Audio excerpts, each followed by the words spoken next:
heroes, NZ, to be honest with you. I must admit that we don't get to see some of these players on a more consistent basis in competition, so some of these players we might even be seeing for the first time. Not to say they're necessarily unknowns, but it's kind of going back to what I said about making sure these specific tournaments allow us to really see players that we haven't seen much before.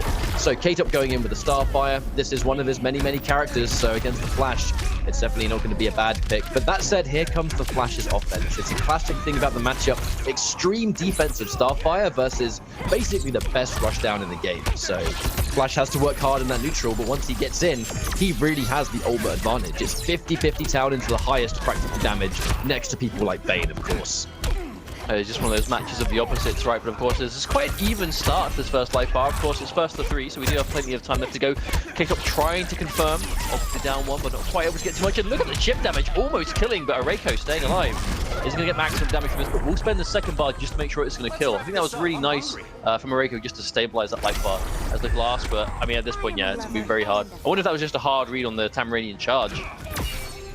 Well, I think actually one thing worth mentioning as we start this match is that we did see this exact matchup, but it was not K-TOP, it was H-TOP. So Erayko has already taken out one of the brothers, and in classic way of competition is K-TOP going to try and get that revenge. Right now, Flash making it easier said than done. Oh yeah, we understand. That's the desire, but there's a wake-up meter burn as well, just the extra hit, but K-TOP managed just to get out of the corner, but at what cost? Look how much health he's already lost. At least there's no bar on the side of Erayko and no traits, so we can have a little bit of time just to build some space and maybe build some bar. So he's going to need as much bar as he can. That's what I say, is it borrow time that we're having to wait for those resources to come back, and now he's got it. And yeah, we're kind of nearing unclashable territory, so watch out! There's the reversal. The only time he was going to be able to clash, so that was definitely a now or never situation. He's going to win the clash, but now, if he gets clipped once, Flash is going to kill him easily. Nice, good jump. Wow, yeah, K-TOP. Using the right version of that jumping heavy as well, just make sure it was able to catch. That's the funny thing about Starfire, actually, that some people might not even realize, is that she can change her jump 3's hitbox. She can make it go in front, she can make it go back, short, wide. If you play, you understand, but if not, it's a very underrated tool. He gets to confirm anyway, and 2 times in a row, we're going to see that 2-bar confirm. You know, it's not difficult to kind of just pick him and mix people up, but it's hard to really play him optimally when you're really playing around the trait properly. Because I feel the trait is one of the most versatile in the game, but it's very easy to waste it, and it has quite a long cooldown behind it. And that's, as a Flash main, though, it really is going to be your responsibility to just kind of get that game sense. Gets the down 1 confirm. If you catch hair flip, you do have a little bit of extra time to catch that down 1. Not an easy confirm, but definitely possible. K-TOP looking much stronger, pressing 1 too many buttons. That's one thing about K-TOP, is that even when he's minus, he still tends to down 1 quite regularly. And a character like Flash, he's just going to blow you up for that. Speaking of which, we're going to see a full combo. As you can say, yeah, indeed. The moment you say he presses down 1 at some questionable times, he does just that and gets a full jump in, but he is able to stabilize. He does have a life lead again, and that's going to be the trait gone for Erayko, but there's the charge from full screen. Erayko, there's a double low, hit confirming. Lightning kick, going to extend the damage big time. Going to end with K-TOP in the corner. Wake up. Oh, wake up with the interactable, unblockable. Smart stuff from K-TOP, and he's built the space again. Oh, but straight under the projectile. Yeah, we saw the meter burn forward 3 there from Erayko. Normally very common sort of option for dealing with a one-hit wake up, but if you have an armored reversal yourself, which is most of the time going to be an environment interaction, you got to respect it anyway. You're going to waste the bar and get hit regardless. Excellent anti-air on the down back 3, very clean. Yeah, that was swift from K-TOP. He knew exactly what was going to happen. There it is. Oh, the big whip, but no attempt to go from Erayko. He made the read to call out that just neutral trait, one of the many uses, but didn't follow through with it. Ooh. You keep falling behind. Okay, here's the clash. We have to wonder what we're going to get from this. A pretty neutral situation, to be honest. A lot more bar in Erayko's favor, though. So, of course, we're going to go back to that neutral situation. Saving 2 bars, sometimes you would question that decision, but it's Flash, right? No, with punish from the high. That could be costly, because you know for a fact that was probably going to be a clash from K-TOP. Go block on the jumping heavy again. Erayko, he's down on life, but by no means is he out of this. The Tamaranian charge puts himself in the corner, and a big call out from Erayko, knowing he was going to try and get out there. The armor, but not enough. So much damage. Now, the danger there is that Starfire kind of gets what call out as to what it is. And obviously, some characters can set up to make, beat multiple versions, but you have to really be ready for them. But there's a big opening now for Erayko as the first opportunity to get a launch in the game. He's going to do a full chunk of damage and already have K-TOP cornered. Immediate with a rake up, big risk from K-TOP, and that's going to be a full punish. Erayko. But that, to be honest, that kind of goes into what I was just talking about, though, where we saw the sit there and block because he expected the down back 3 and he got it. If he did wake up hair flip, it actually would have no longer been his turn to press buttons. So in that one instance, Erayko made a very good call. Sitting there and blocking, expecting a jump, so he preemptively goes in for the air hover. but unfortunately isn't correct. Back to neutral. Oh, here comes the trait, having to make the whole thing whiff. Can't really press the advantage, and unfortunately all that's really going to do is slow down time. It's going to be a little bit in his favor because of the life lead, but a life lead against Starfire doesn't mean too much if you get hit by that one trait into meter burn. Was able to get the reversal at the very least, so the first life bar goes his way, uses some of the time up, so he's going to have the trait back soon, but that's a long time for K-TOP to try and build some resources, of which he's looking pretty starved actually. K-TOP looking pretty low on bar, and only half of his own trait. Yeah, we're back to this very sort of like slow-paced neutral, and this is what the Flash has to do. He has to pick his attack carefully. Okay, there's the lightning kick. Confirm. Nice. Wonderful confirm, actually. Very impressive. Looked like a drop to me right there. Looked like he tried to get something else. Did not look intentional, and he's going to suffer for it. Yeah, losing a round. A lot of that from Erayko so far. Honestly, he's going for these kind of like wacky confirms. He's getting a lot of them, but when it comes to like cashing out or choosing how to end it, he seems to kind of like hesitate. And that hesitation is consistently making him drop things. As a character that really thrives on getting a knockdown setup. Now that sucks. That really sucks, unfortunately, getting hit by the further end of that trait, losing his speed force because of it. Oh my word, watch out. That jump 3, such a wonderful button in this matchup. The hitbox is insane. Being such good use, K-TOP, you can see him just trying to constantly fish with it whenever he can. Speed force, oh, big risk from K-TOP, but actually manages to recover in time. I wonder if that was a trip guard attempt from Erayko, but wasn't able to get it. Oh, he commits. No punish. I don't know what's going on. With punish? What? Oh my god. I know he's trying to keep things unclashable, but come on. Oh no. I think that might be over. No, that's not punish. No, it's not. That could be, yeah, disastrous. Absolutely disastrous. You're almost going to go for things that are neutral, you know, try and go for some plus if you can. The last thing you're going to do is moves that are like seriously minus, and that's what he did almost exclusively in that scramble at the end. And that's what gave K-TOP the moment to come to 2-1 now in this first series of Winners side top 8. Look at that gear. Finals. Look at that flash gear, by the way. That is a ketchup and mustard flash if I've ever seen one. A little bit. I can kind of see it. 80% me, 20% you. But that jump back 3, it's one of those things where she zones really strongly, not because of just the cluster, not because of her straight projectile, but her buttons too. You know, her jump 3 is one of her zoning tools. You know, it's not, normally the community can sometimes consider zoning projectiles only, but she has normals that also get the job done. Not getting caught respecting that cluster and eating it for a full combo. Just look at how fast the damage can go. That's why you've got to show so much respect. The trait catching the meter burn roll. Wonderful decision from K-TOP, who is now looking very, very good. Match point. Got on the verge of a 3-1, getting revenge for H2. Well, there's that preemptive meter burn Mac 3. I think Erayko playing a little bit too far ahead now. He does not have the life lead to make these kind of decisions. K-TOP, he's just trying to keep him at bay. He's managing his resource as well. He's got nothing left now, but that's because as soon as he builds something, he's using it, and it's being put to good use. There's a full stream running though from Erayko. He's going to get an opportunity, probably take the first life bar. Now, he absolutely cannot afford to let K-TOP get out of this corner, but the problem is that corner, interactable, is really good for power characters. Hang on a minute. No, we'll get the opportunity to. It's been an instant clash from K-TOP. Take Erayko out of speed force, make that trait come back, and get some guaranteed life back. Although, one of those positions where you have no choice but to clash. But this does mean that everything Erayko manages to land now, because it's Flash, open season. The triple overhead, no, drops the combo. That could be a game-ending drop, to be honest, because the combo drop has allowed K-TOP to reverse momentum. He gets a block on the interactable, but look, going for the retreating jump 3. That one combo drop has now put us mid-screen, which is exactly where K-TOP wants to go. Why is he going in? Why would you go in there, K-TOP? What a mistake! What a mistake! And that's all it came. Fortunately, being at that range is exactly why Erayko ran away with that one. But it has given Erayko an opportunity back in. Already interactable gone now for K-TOP, blocked from Erayko. Well, K-TOP is putting Pollard beater in the process. First hit is yet to be awarded, so there's a bar on the table waiting. But until you go to Erayko, he goes clean under for a full combo, and K-TOP is cornered. This is a bad look, but no, it's a little bit too late.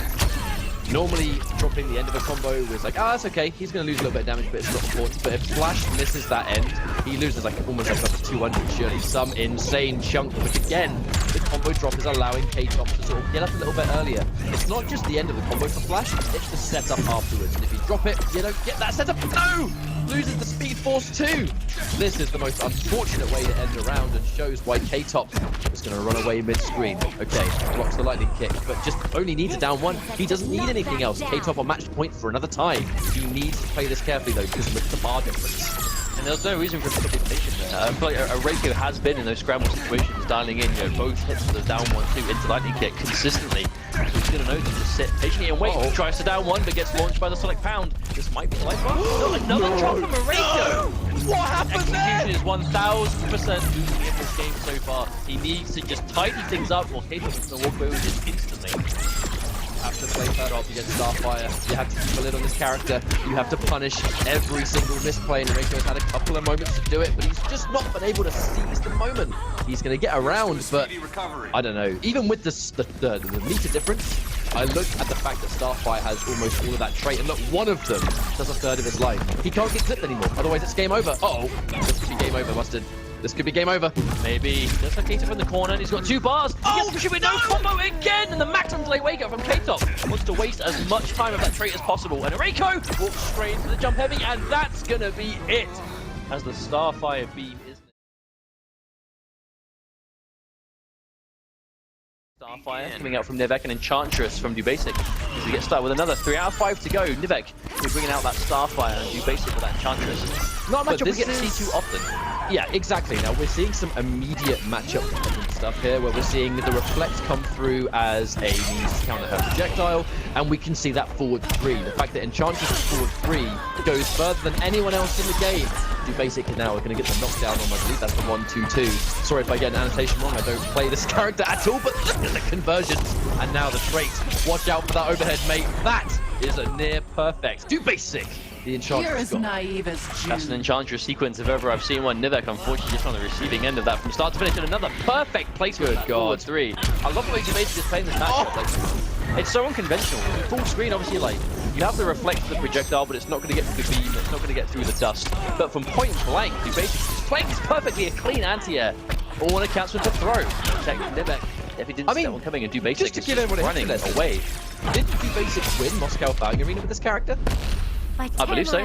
I'm pretty sure he has tasted success with Enchantress before. Just to remind everyone, not to bring up Honeybee again, I swear I love you, bro, but this was a matchup in Winners that Dubasik actually defeated Honeybee in the group stage. Ultimately didn't win the run back, but clearly his Enchantress, he has his head screwed in for this matchup. He knows exactly how to approach it. He's got the setups, he's got the neutral, he's got the damage. Nivek was incredibly uncomfortable with this character as well. Also, I love the way Dubasik is playing. This is obviously one of the most annoying things that dealing with Starfire. Oh, Injustice 1 meter burn! There we go, the old days, 2013 tech right there. That's the Injustice 1 Atlantis, man. That's the Atlantis. Now, the thing is, one huge thing I like about this is the way Dubasik is playing on the wake-up game. And there we go, there's that jump 2 with Dubasik. Almost clearly showing that he is not afraid to anti-air those air dashes. So, will the matchup be that different? I don't really know. I feel like it might be quite similar, to be honest. It's the up-close game that Nivek's going to try and play around. He's going to try and play this kind of mid-screen neutral, but just that down 2. It's so good. It's so good. Splash. I get the background bounce. Yep, adding a bit of damage. The trait coming through. Of course, the minion doesn't really care about those eye lasers. He's going to go straight through and then parry. Wow. Oh my God, watch out. He's making Nivek really afraid to press buttons, to be honest with you. Catches the long range low. And there's the spell. I'm not even going to try and say what spells they are because I have long forgotten. No one plays this character. Alright, there it is. There's the soul steal. Your soul is mine. Okay, still got Nivek back to the corner here, and that's a huge likely, but here's an opportunity for Nivek to get out if he can. There it is again. Oh, but no, misses. Really can't afford to make those mistakes, as that's the worst kind of combo drop. Combo drop into being punished. Not what Nivek needs, but he's going to get a nice Hail Mary jump in. It's been an opportunity for Nivek to make something work. Dubasik kind of hesitant on the down 2. The one time he was hesitant, he actually paid the price. And just getting caught on wake up. I wonder if he tried to wake up and it didn't come out, or whether he just disrespected. But unfortunately, he's going to lose the round on that poor decision. I actually think it was a really late anti-air attempt from Dubasik there, but of course he did end up losing literally an entire life bar on that. But the reflect, and Dubasik had already put in that forward 3. It still came out even after the hit registered. Okay, another one. Both players getting so much. I've never seen that orb in the background have so much just use out of it. Oh, the restand. Excellent stuff in the grab. But that's actually going to send a message. If he's not afraid to try and tech a grab, I wonder if Dubasik restands, we're going to get that mix-up of, you try and tech, I'm going to press a button now, mate. Now the gambling though. Nivek trying to go into the background a little bit too early there. Good block on the cross-up. Ooh! Yeah, just a raw soul steal attempt from Dubasik, but it's going to work. And yeah.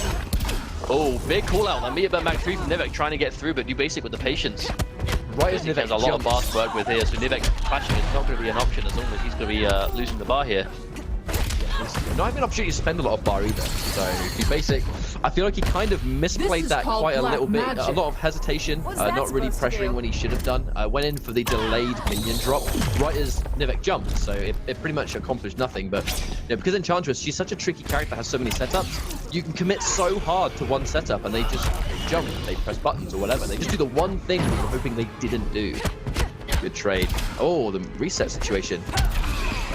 Oh wow, anti-air again. I feel like Dubasik is really thriving on his anti-airs.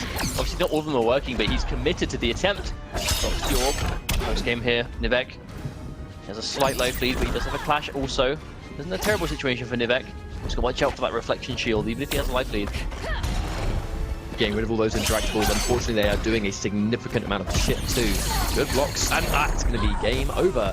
Wonderful positioning there from Nivek, and to be honest, I feel like that really... I think watching the game. The stages have been pretty interesting as well. I feel like these are definitely two characters that really benefit from a background bounce. So even there, I feel like Nivek tried to whiff punish with the background bounce, but wasn't close enough to the center of the stage. But they're both getting so much mileage out of them, and consistently we find ourselves on a stage with that being an option. Oh, even though it missed, it still came back. This skill's just active for so long. So there's the jump in. We're going to get the spell, but we're going to see what spell it was. And the speed of the match and this stage, I've got to be honest, the effects for the spell is the same color as the stage, so it's kind of hard to see what spell it is. Either way, so drop into a reset from Nivek. There's the classic. Oh, the overhead, the mix-up comes through. Obviously, this is going to do a huge amount of damage, but it is going to be no setup. Going straight for the cash out. Back Devin to be shown. Oh, I wonder if Nivek tried. That should be health, right? Yeah, the meter burn gets spent. Dubasik now getting some health back. Disrespecting the 3-hit string. Pressuring back, and he's going to get the round. Quite costly, though. He's going to lose all of his trait for that. I think it's worth it, though. Definitely. He has the interactable behind him as well, but no, he isn't even going to bother with it. He's going straight through. He has a huge amount of bar as well. Fuzzy Dubasik doesn't get opened up this time. There's going to be a nice opportunity. Straight to capitalize, evening things up. Almost dead even on bar also. This is again. Now that you can see this game. Oh, the overhead. Actually surprised Nivek getting hit by that.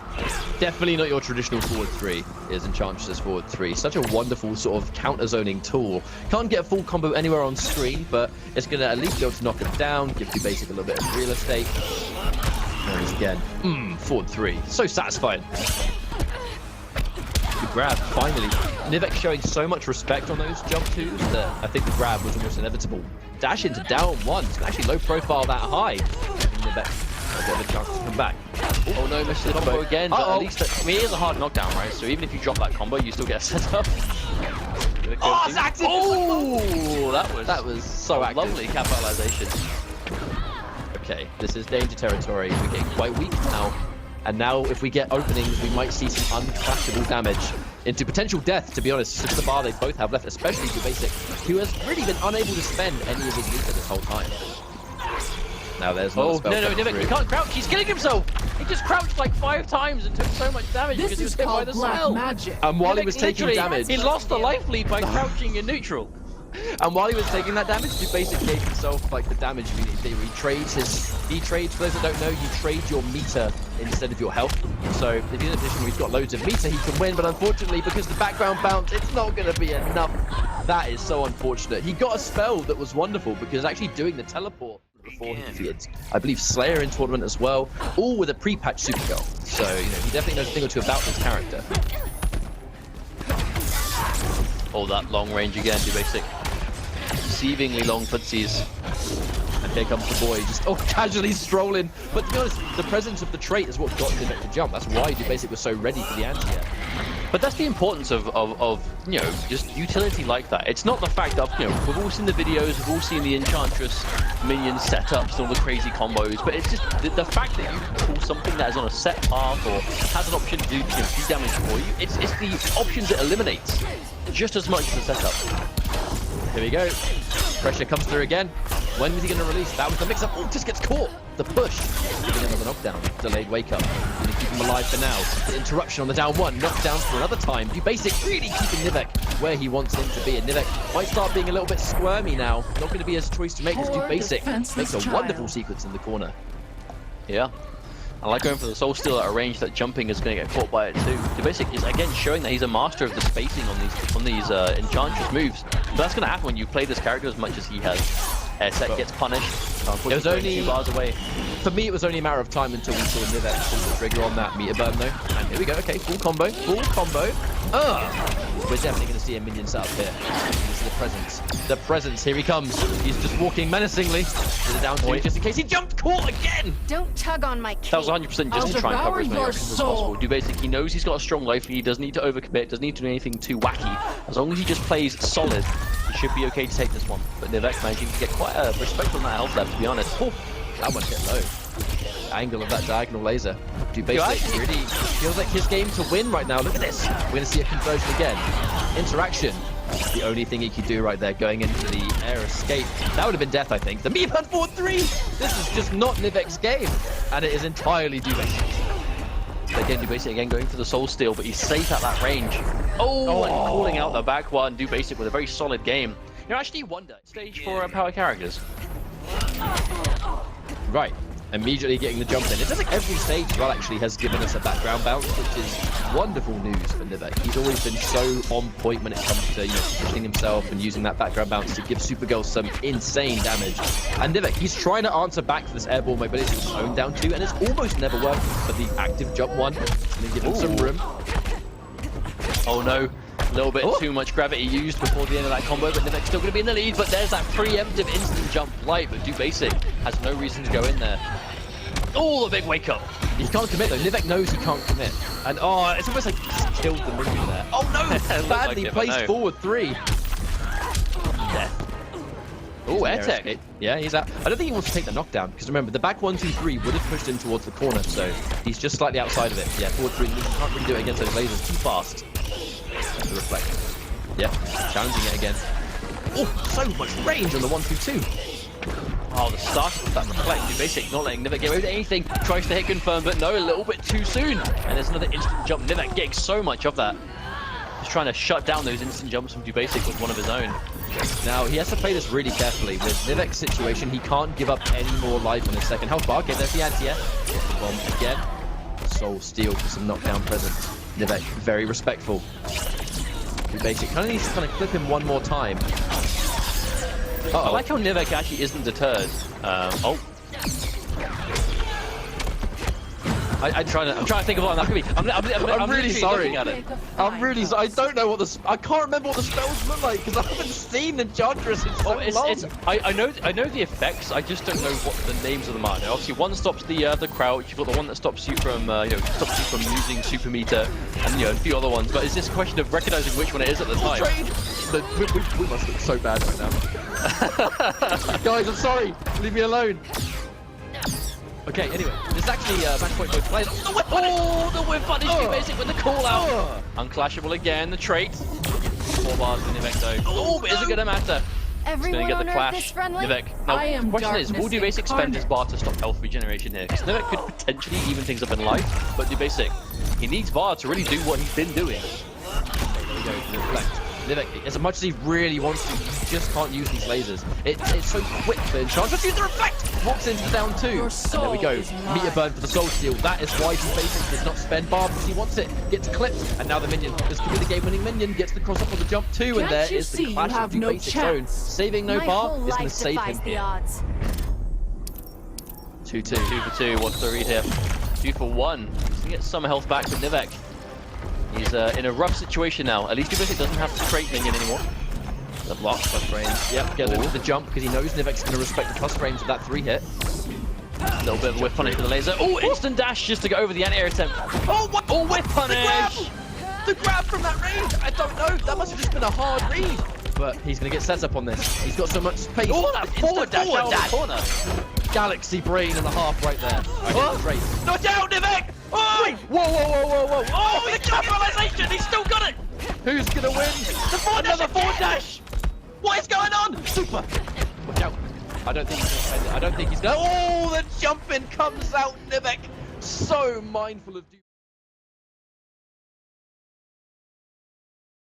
I feel like he's in a great place in the game currently. Yeah, absolutely. I think Black Manta is just a super solid character overall. However, obviously, you know, we know that Cheetah, or Vixen in this case, is one of those characters that is very... knows the way this character is supposed to play the neutral, and it's all revenge about that dive, right? Traditionally, that's what we see. Whether or not that's what we see all the time, I guess we'll have to wait. But it is a very kind of chaotic, hectic, centered on movement, but of course, the low profiling also. But to be honest, I think that's actually why we're seeing H-Dope go in for his... sorry, we're seeing H-Dope... I'm getting mixed up from reading his gamer tag. H-Dope's down back twos, the missile. Normally you don't see it in the neutral. Against Cheetah, who is so air heavy, I think those missiles will actually catch her in the air, and that's why we're seeing H-Dope go for it. Yeah, of course. Especially considering that is traditionally such a common thing for Cheetah players to go to.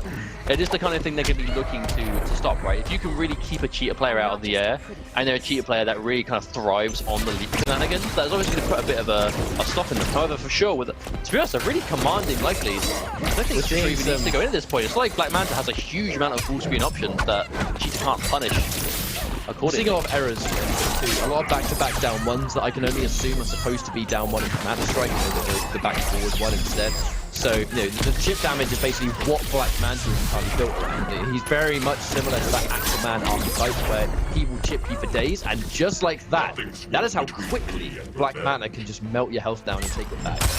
Also, whole bar, I'm sure, has a lot of work to do to give himself the same lead he had beforehand, but of course, walking into normals is going to be made that a little bit more difficult, especially considering H-Dope has been building so much bar in the process. Black Manta, such an animal in neutral. If you find yourself in that right space, but no, gets hit by the overhead, and that was going to do a lot of damage. Of course, Cheetah. God, even before the clash, look at that damage he took. Yeah, that's mental. Didn't even have the trait activated either. Not even close to optimal damage.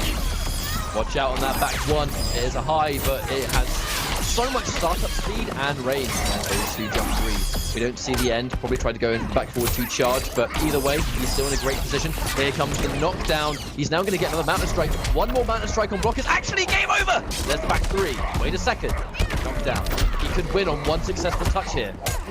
Oh, overhead block. Still low again. Oh no! Goes in for the instant jump. The hardest of hard read. Oh, okay. Freeze so here we go.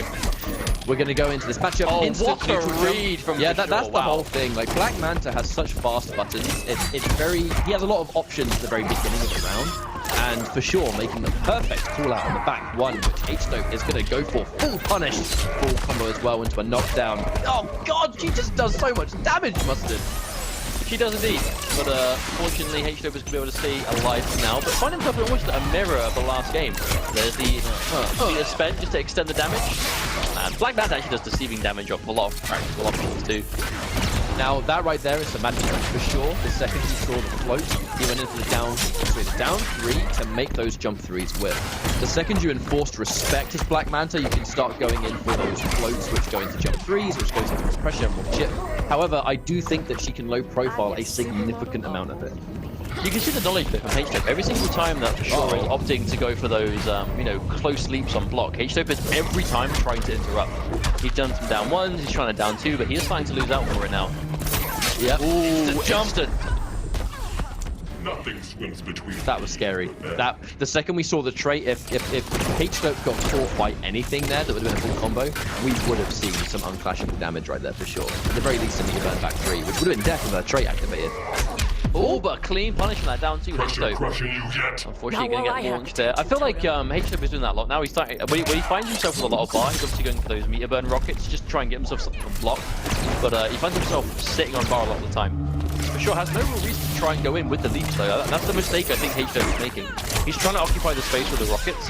In a lot of situations now, that for sure has no reason to go for leaps. Oh, but the big wake up, big read, and heavy punish. Definitely no fear.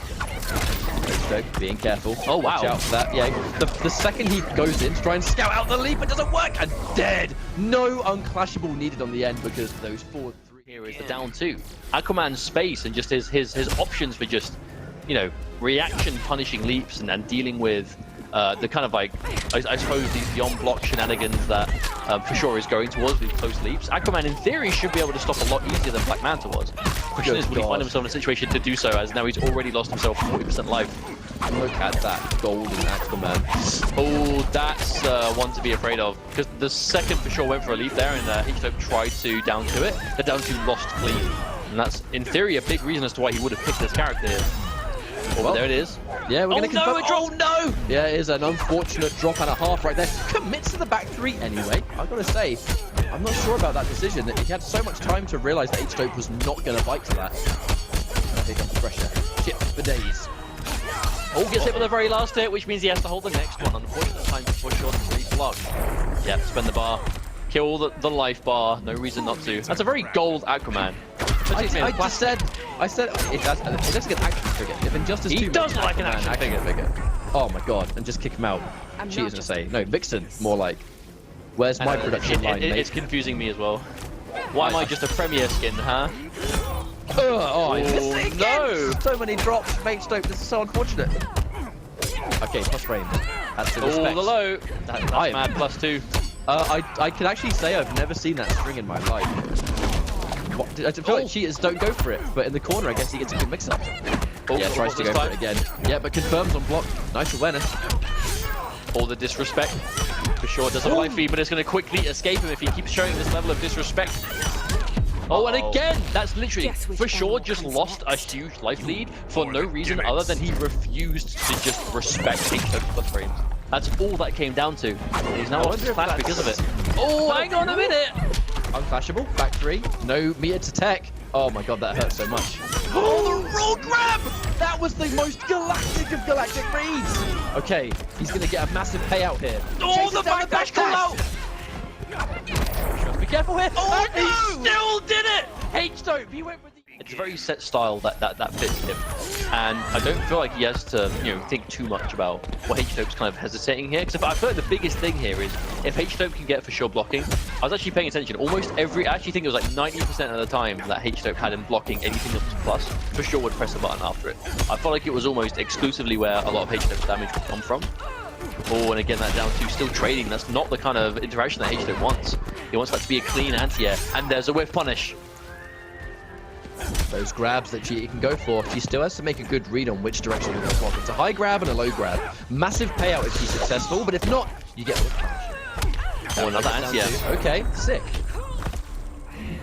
Okay, well, that's a good turnaround for H-Dope, even with a couple of combo drops. You can imagine if he can just tighten things up and play a little bit cleaner.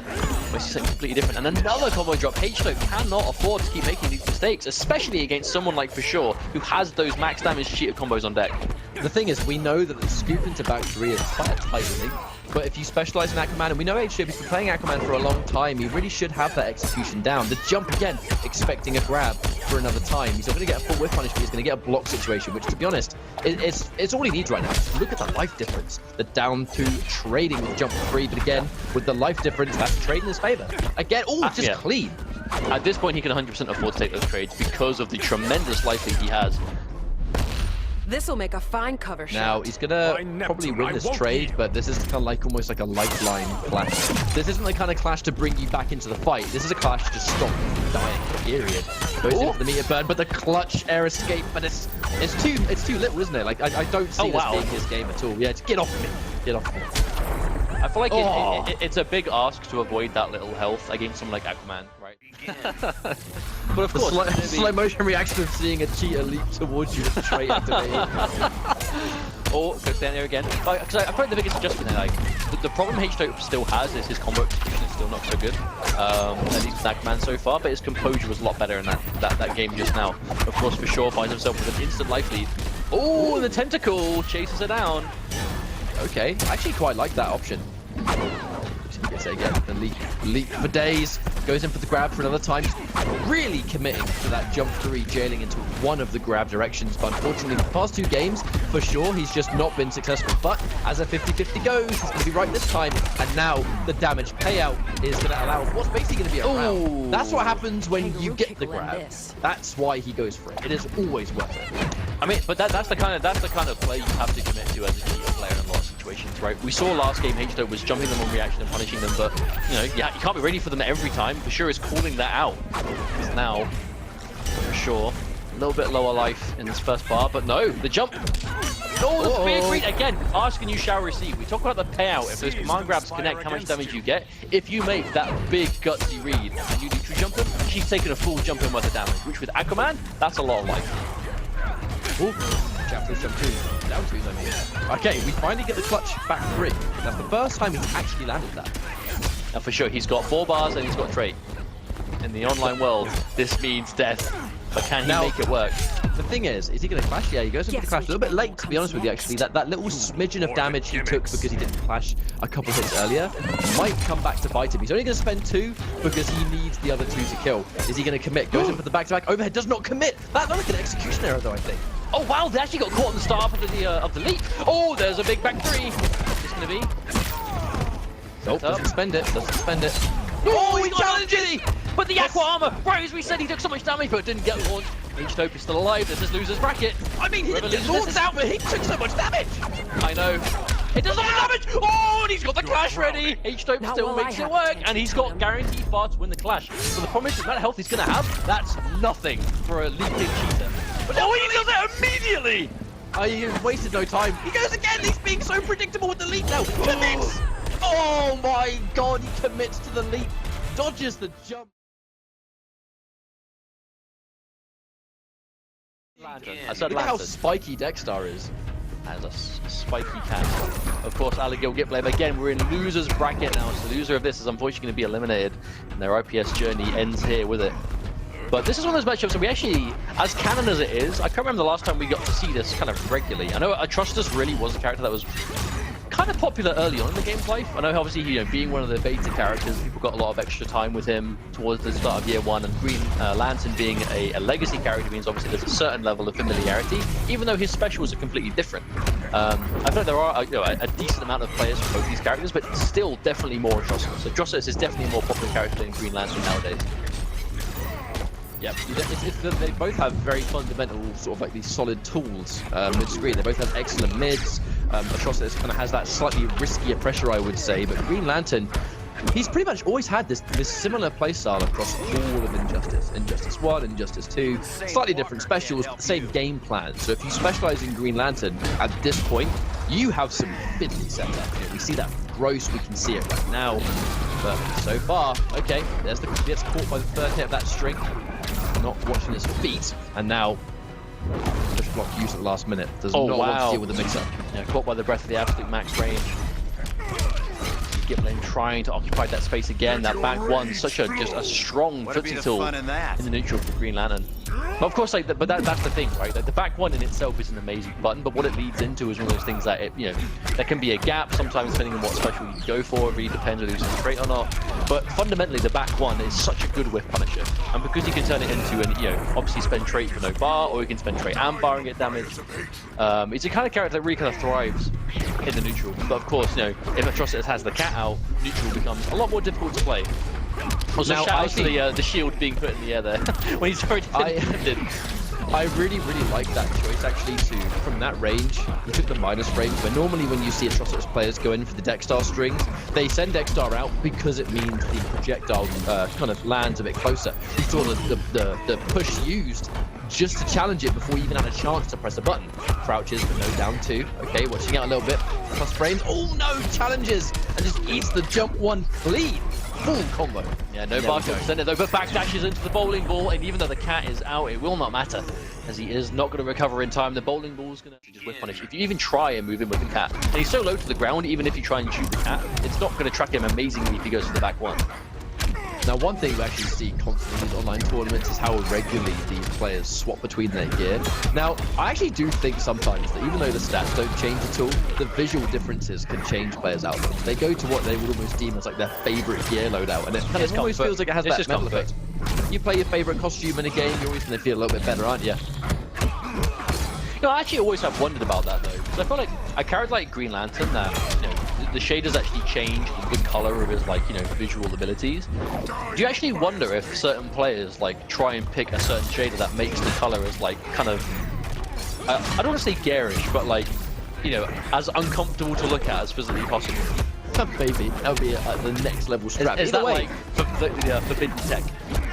Well, what isn't the forbidden tech is Alegil just going in with Dexter and doing what Dexter does best. This has been such a turnaround. Definitely on the verge of a 1-1. We're going to see a knockdown. Goes in for the meter spent. 4-3. Full damage. And he's quite kill, but he's now going to get pressure. Yeah. Push block trying to go through. Ooh! That was actually beautifully spaced. from Gitblame there, just standing out of range. But tries to go clean under, and again, we're talking about the strength of that back one. What an option. And just like that, that life lead has completely vanished from Alegil. I'm not sure about you. I think I might have been disconnected from the lobby. Oh, I'm paused on the clash. I paused at a different time. I'm back at the clash. What's your timer? Mine's 170. 100. Okay, I am about 3 seconds ahead of you, unfortunately. What? All right. Okay, well, second it's a clash, solo second show. clash, The second P&D clash. Mustard show. All right, welcome to the out of P&D my Mustard sector. commentary What I hour, where we will be going to the rest of this match, as unfortunately Ketchup is now 4 seconds behind me, thanks to a desync. But of course, still gonna be pretty even. Alegil did have a huge lead, but it's disappeared now. Oh, the stagger into the grab. Gitblame, he's really playing towards going for those, like, you know, the shimmies and the next level stuff. He's really calling out Alegil with just these brash walk forwards. All set up going through, but again, another block. Alegil, he's isn't falling victim to any of these Green Lantern setups. It really is the neutral who's losing most of his damage. Switch the cat out, moving in with it. Push block immediately. Gitblame using his only bar to push block, but it won't matter. Oh, but no, doesn't block the overhead, but Alegil not confident to follow up the mix, but he will just get booted by the standing two. And Gitblame taking the second game as well. A shame for a turnaround for Alegil, considering he was so begun. It has now, yes. Begin. I'm on 239. Bam. Yeah, we are exactly the same. How about Yes! We're back! We're back from the brink, baby! Either way, Gitblame, actually kind of what I observed in that previous match that Alegil had an amazing start because he, like, very much like here actually, he gets Dexstar in the neutral before Manta is built, before pressure can be established. But the second Gitblame builds up those resources, that's where Alegil struggles to play around. If he's going to win, I think maybe he's just trying to win as fast as possible because when he gets the early lead, that's how he's doing well. But until then, he struggles afterwards. Speaking of it, it actually does look like Alegil is consistently not being able to get the optimal ender to these like blood puddle combos. He's trying to go for those down two into Dexstar, down two into punch, or whatever it is, but he's missing the down two and just getting the end, which is obviously putting him at mad frame disadvantage as Gitblame is getting off the ground. Ooh, it's a brave call out. You can afford to make those big risks when you have the cat behind you, and that's going to be again another one. Alegil with a strong start. Unfortunately, he used all of his resources to get that life bar, but absolutely worth it. But no, walks straight into the back one again. No leg. Green Lantern doing a lot of work already. Setup time? No, just go straight for the wall. I think Gitblame has recognized that Alegil is just not really falling for any of these Green Lantern setups, so he's just keeping it conventional now. Ooh, big hit. I really love that shimmy on the back one too, because he's establishing so much pressure. The one moment he walks back, Alegil finally bites. It's almost like he's been respecting so much plus frames. The second it looked like he had an opening, he did not hesitate down one, and he paid the price for it. Oh, and again, the overhead. Not Gitblame. watching the forward three. Yeah, overhead hurts. Not the first time he's caught slipping on the big hammer fist overhead from Atrocitus. Imagine how much that must pain. The full force of just pure anger in someone that big. Okay, down one buffers into back forward two. Okay, we're going to see him catch it. A little bit of damage over time. Wake up back three. Get out of my face. Yeah, the ender just gets a raw down two. Chooses not to go for the punch fight. I wonder if he intentionally decided not to do it. It would have put Gitblame in the corner. And all this Dexstar time is going. Set up. I am very worried about Alegil. I think Alegil was just so focused on... What?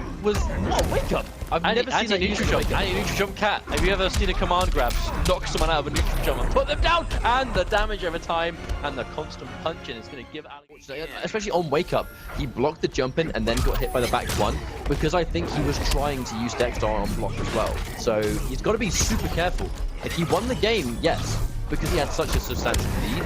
If he does that in a less favorable position, he will lose the game on that kind of play. Still though, a bit of an even one here. Alegil, however, using his trait just to get whatever damage he's been able to get so far, but you can see how without the cat, this matchup changes completely. Forward, empty forward, jump into back one. That was a call out and a half from Gitblame. I think he was maybe expecting Alegil to take an opportunity to go for a trip guard or something, but no! Oh, didn't get that in time! Gitblame, just momentary hesitation. Not in time. Oh, wow, that's unfortunate. Letting him summon the cat for free, but no, walking into it again, and another time Alegil is going to go for the cat, take some damage for it, and end up losing the cat in the process. That was a disastrous trait. Yeah, that back one really kind of has been the bane of his existence too. The second he gets Dexstar, I feel like he's more prone to try and use Dexstar and not block, and I feel like Gitblame is so wonderful at scouting out when he's going to release block. It's been sort of paying off massively for him so far. Tries to anti out the back three, just not the right angle. Commits to the low puddle.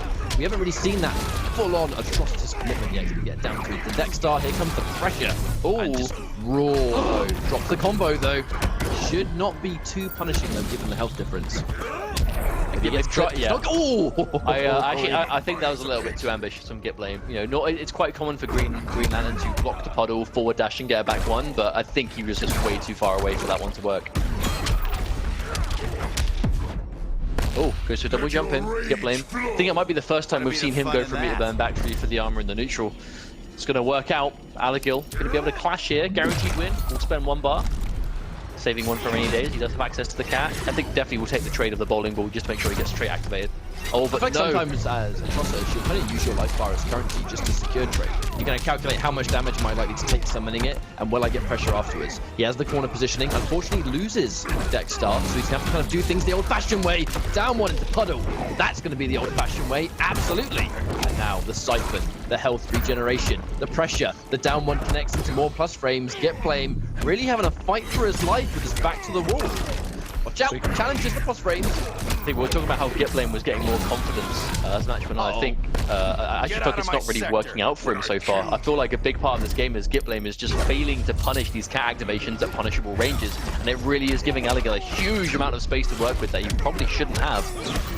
Opportunity though for some more damage. One more opening, and Alegil was out of there. No flash. Either way, doesn't confirm. Just goes in, and that should be game over. The back one has been such a pain in the backside, and it will continue.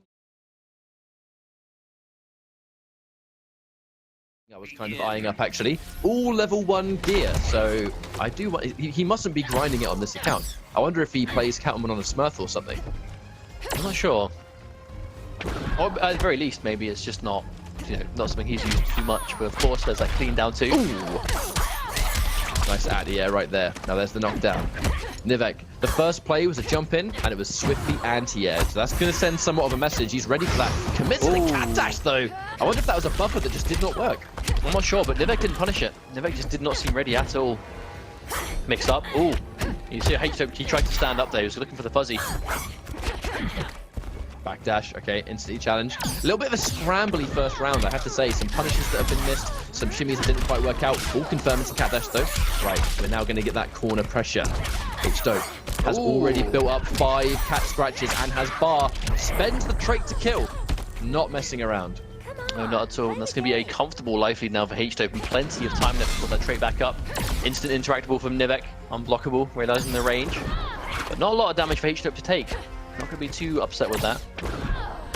I'm actually wondering what this matchup's going to be like for Nivek, because if Catwoman does quite well versus Supergirl, if he has Starfire as another option, Catwoman does really well versus Starfire too. So I think this might be a very, very good character to use as like an anti-Nivek character, to be honest. It does seem that way. The question is whether it'll actually pan out. Because, you know, we know Nivek, he has an option to change if he wants to, but the question is again is whether it actually does anything for him. But then again, Catwoman is such a common character. I feel like you kind of have to be ready for it. She's definitely one of those tournament characters that you have to make sure that you don't completely lose to, right? Even though H-Dope does look really comfortable. Instant with a down 2. Nivek starting to get pretty rash with these reads. Lots of neutral jumps. Not much of them actually working out just yet. 5 cat scratches already built back up for H-Dope, who now tries to confirm, tries to air-to-air, but leaving damage on the table. Down 2 before he can even go in for the air breath. Lots of the combo drops. Yeah, the thing is he's dropping a lot of combos, but he's got such a lead. I honestly don't think it really matters. And that's going to be a very clean game 1 for H-Dope utilizing in certain characters. And then, you know, bam, at the drop of the hat, you've got to change from one drastic matchup to another. It takes a certain kind of skilled player to be able to do that. That said, Nivek, he's got into the exact same matchup. We have been given basically the exact same stage as well, so Fate's going to be giving us a run-back of run-backs. So now having to respect the immediate challenge, though. I do wonder what Nivek's going to do to try and adapt. Oh, wow, what a whip punish. That was one of those kind of like half read, half reactions, I think. It was just he had an inkling that was at the range for the dash to come through. And exactly is what he got. But Nivek, corner repositioning. Not a lot of damage, but definitely just wanted the repositioning more than anything else. Oh, anti-air too. Oh, yeah, H-Dope doesn't want to commit. But this really is that kind of matchup, though. You cannot finish your strings. You just have to fish for the single hits. Make sure you hit. But the backdash is actually chased down clean. That's a huge amount of damage Nivek is going to lose for just backdashing. And again, wants to not take the setup at the end. Spends 2 bars. Oh, almost fell for the same thing again, though. Oh, the down 2 to tech. the tech, the down 2 completely low profiling the Frostbred. I'm gonna be honest, these guys have played quite regularly, I believe. I think this must be a Nivek matchup, you know, for H2. You know, I've never seen him use Catwoman before, but I can only assume they've played in the past, and H2 just deems that against Nivek, this is the right character, because Catwoman does well versus all of Nivek's characters, and clearly it's a matchup that he's comfortable in too. So this was such a wise choice.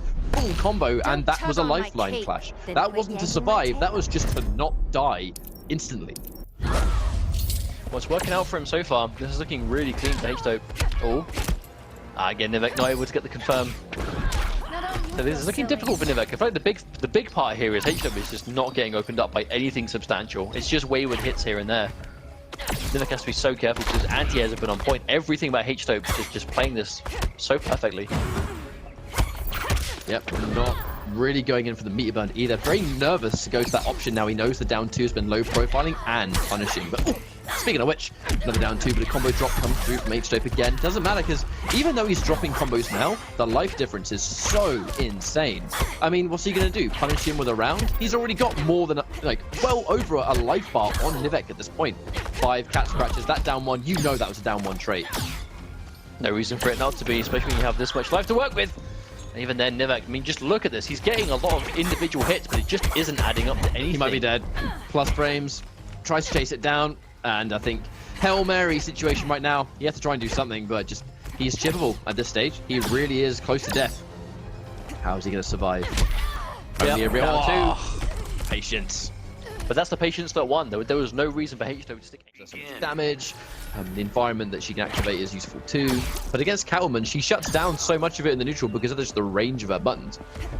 I say that really is what it comes down to, the background mounts. I've already seen how difficult it is for Supergirl to get any big damage without bar.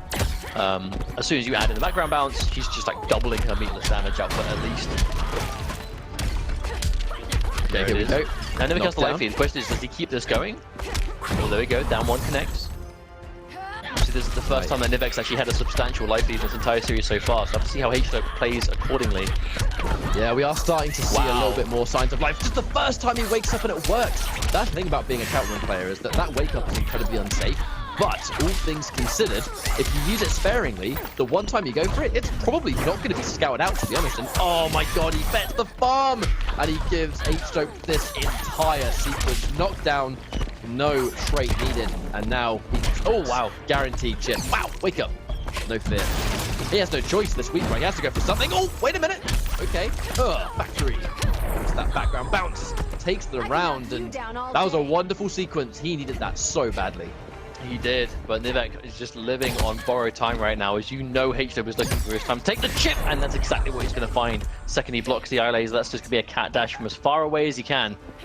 Now, still, Nivek does have a lead, but not a huge amount. He's managing his trait well, at least.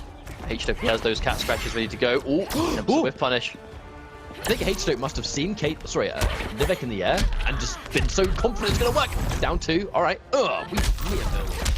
Full combo as well. It's going to scale heavily because it was down 2, but okay, yeah, there's the bait. Can't answer back. That's unfortunate. Nivek still has 2 bars match to work point with, for H2. You can see the air dash. He's trying to bait out the anti-air. He doesn't want to fall for it. And at this point, Nivek can afford to take those individual hits to chip him down because he does have a lead. But there it is, the trickiness. What? The cross up from H2. That was so funky. I know you could block that by holding down, but there's so many things that you could do instead. Okay. Opts not to spend the bar, wants to keep the meters. We're actually kind of hitting that unclashable territory now, where if we see a stun, it's going to be meter burn back 3. It's going to be completely unclashable. Jump 2 is going to lose to jump 1. And now, there it is, unclashable damage. Nivek has to play this so carefully, but no! Commits for the grab right as H2 goes for the jump. And even against For Sure, we saw H2 make these wonderful reads on grabs. He's been on the money every single time. He's clearly not afraid to just make those big reads there. Especially with those just the reads on the grabs. Just to get the neutral jump! There's the grab, Nivek. One hit away. Oh, and the Hail Mary wake up cat dash.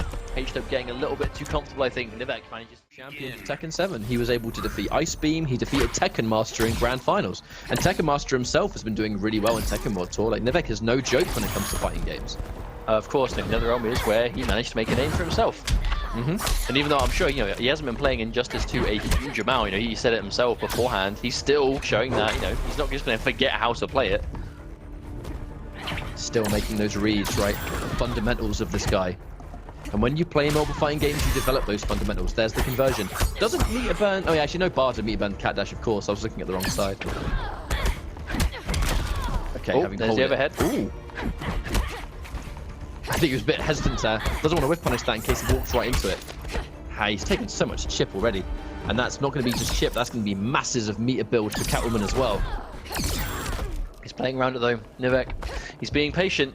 He's building bar every little tiny moment he gets the chance to.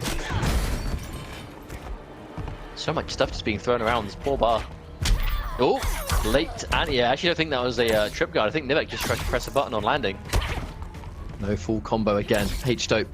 We did actually mention how his execution has been his worst enemy today, and it hasn't mattered in the first 2 games because he has such a life lead anyway, but now he's dropping them when they're even. He cannot afford to leave the damage on the table. That active jump 1, I think that is a jump 1 or a jump 2, either way, it is working out for Nivek. He's pressing it at the right time. There's the whip trip. So they wake up though to get around it this time. Doesn't want anything to deal with it. It's hard to say who really has the upper hand here. Oh, the anti-air loses clean. Too early. Surprised. He used it too early. And Nivek, he's been playing around that jump too carefully. Punishes the down 2. Not a full combo though. That's unfortunate. I wonder if he just mistimed his punish. Uh-oh. Confirm. What is this? Is Crust Central. This is the crustiest of games. But Nivek did get hit immediately, to be fair. That was an interesting decision, but Nivek actually ended up losing the life bar on it, whatever it was. Get off me. Having to hold, that's the problem. Watch out. Back-to-back down 1, just walk up, grab the tech. Very good tech, actually. Oh, the down 2, Nivek. Not afraid to throw it out himself, but still didn't do enough damage to kill. Oh, the cat dash actually whiffs rather than being blocked. You very rarely see that from that range. Watch out. Oh, that straight just popped right to the face. That's going to do it. Nivek now, this is one of those make or break rounds. Nivek wins this, he's tied things up. If Nivek wins, that's it. Nivek is out. Okay, plus frames, push block on the very end, okay. 1 bar to get rid of the cat scratches. I'd take that trade. Right, disrespect. Caught by the back 1, okay. Oh, now, oh, under the whip trip. Yeah, going clean over it. And again, but that neutral jump from H-Dope, trying to beat it, but a bit too late again. I feel like H-Dope, his decisions are correct. He's just doing them ever so slightly not at the right time. And he's just off the mark. And Nivek, he has a life lead, but it's meager. Oh, just like that, I think it's disappeared. Tries to whip punish the back-to-back whip trip. And even from that range, oh no, input error. That was definitely... Oh, he caught it down too! Uh-oh. Well, he wants to keep it unclashable. Yeah, I think Nivek's realized he's having a really hard time getting any substantial damage, so he's just going to deny it. Just go for unclashable and just try and win the war of attrition. Playing the jump! Forcing H-Dope to play... He's forcing H-Dope to play neutral alone, and the neutral is where H-Dope has currently been losing, but now he's got a clean opening, massive damage, and now we're going to be in that clash situation. Watch out. Oh, there's down 2, yeah, of course. Punish. I mean, that's the gift that keeps on giving. Punish it with a down 2. If he meter burns the Frost Breath, then you go under it anyway. Now, yeah, of course, 3 tying up. And now H-Dope has to be careful. He has nothing to clash of his own, but nothing to go through with the damage either. No! Not quite enough. The air attempt from Nivek. 20 seconds on the clock. Almost a timeout here. Oh! What is going on? Oh no! Oh, and the chip damage from the late cat dash in a complete... We know when there is a high level flash, he can be one of the most stressful characters in the entire game. And just look at that immediate patience. I think that might be foreshadowing that he's not afraid to sit there when need be. We'll see if it works. That back 1 again. We saw Gitblame get so much mileage out of that back 1 before, but not going to happen the same thing here as Erayko is going to take a lot of damage at the start. Spends the second bar, of course he does. Here he is. That's the flash. Knockdown pressure off 560 damage. He's still got pressure afterwards. There's the turnaround. Nice conversion. Forward 3 as well. Here comes the full combo. Now he's going to get pressure. Tries to go in for the plus range, but they wait to kind of deal with it. Okay, that's such a popular option. Going in for that back 1 on the end of whiffing a button. Just baiting them to press a button against you. Corner is given to meet by back 3. Reactionary whiff punish. Gitblame.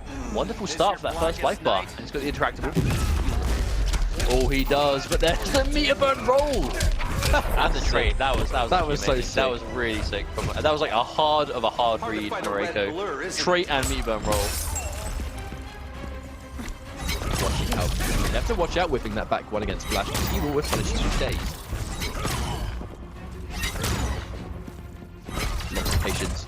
Green Lantern. He's going to have a stronger neutral, obviously. He has the plethora of projectiles and full screen capabilities. But at the end of the day, this is the Flash. His whole game is to be as patient as possible, learn how to get inverted to each character, and then, you know, mix. Everyone has to hold that mix. It's still a 50-50 whether you like it or not. Exactly. It's a question of finding the time to do so. And I think it's definitely easier versus some characters than others. It depends how much they can kind of just occupy the space you need to get into, right? There's going to be a full combo from Erayko. Now, this is a huge deal breaker here. There's no clash on the side of Gitblame. Well, lucky there's no trade, but catches the air tech. Wow, but no misses the combo. Oh, I don't think it might be enough. He's gonna get yeah, mix up anyway. Back three. Oh, maybe not. Hurts. Oh no, goes for the setup instead. Oh god, I feel so bad. I feel so bad for Gitblame there because he guessed wrong, like gaping wide mouth. That helmet with that mouth genuinely scared me and made me feel uncomfortable. So there's been the first hit again going to Erayko, and it's going to be spent. And the trade. That is a unfortunate way to start off Gitblame. Playing that link every time, just go under the Sonic Pound. We're getting up on the normal speed at the very least. Ooh. Instantly answered back for their reversal. Okay. Alright, we're going through. I feel like the bowling ball is one of the only things that you can kind of consistently work around because the slow projectile with Green Lantern, you can kind of loop it into other things. So if you're going to be going in for the shake, it kind of gives him that real estate to go in and pressure you while you're minus doing the shake, you know? One of those situations. But okay, wonderful round number one. Answer back with the interactive. We're only going to get one of those. Oh, Speed Force undone. Facing through Erayko, he has the life lead. Obviously, every time he phases through, he's going to be building bars for doing the special. So every time he phases through something, even nothing is gained in terms of life, he's still going to come off better for it. He's giving Gitblame some knowledge. Yeah, he's giving Gitblame some knowledge. And yeah, that's why he didn't just finish the combo. Maybe he predicted an air escape. Perhaps. But no, sorry, what I was actually going to say before that moment was that we've seen quite consistently here that Erayko, he's been challenging those plus frames with one of his super fast special moves, and it has worked up until the last time he tried it. So Gitblame, he has to watch out. If he's throwing in those plus frames and Erayko is challenging now, he's going to just give him free damage. Staggered. But also there, I think we have to pay attention to just before the clash. We saw once again Erayko, he went from the Speed Force into immediate meter burn roll, which means that if Gitblame has done anything at the time of him popping the Speed Force, that is going to be punished by the meter burn roll. I like how Erayko's done that multiple times. It's really working out for him. Now Gitblame, he does not have access to a clash anymore. Set up. Ooh. He was trying to block, but he was holding back, which gave him a walk forward. Boom, combo. And that is why the Flash, when you have no clash, is so scary. That was 2 full combos, and he's basically dead. He is going to get some of those staggers now, plus frames. He sits there to respect, instantly blocks, but can't quite get the punish, or at least the minus situation. Plus frames again, but immediately answered back. He air techs, but it's not enough to survive. Erayko playing that so wonderfully. Incredible. But this could potentially be the last game you guys will lose bracket. See Brainiac chip, one of those stages that I kind of feel like everyone low-key kind of doesn't mind getting, but it depends on how it's actually going for you. If you're winning, the stage is great, and if you're not, it's like, man, hate the stage. And then if you win it, it's like, man, that's my favorite stage. Oh, we're down one challenge. He wasted the bar on the Sonic Pound too. That was actually really good for Gitblame, even though he just took some damage.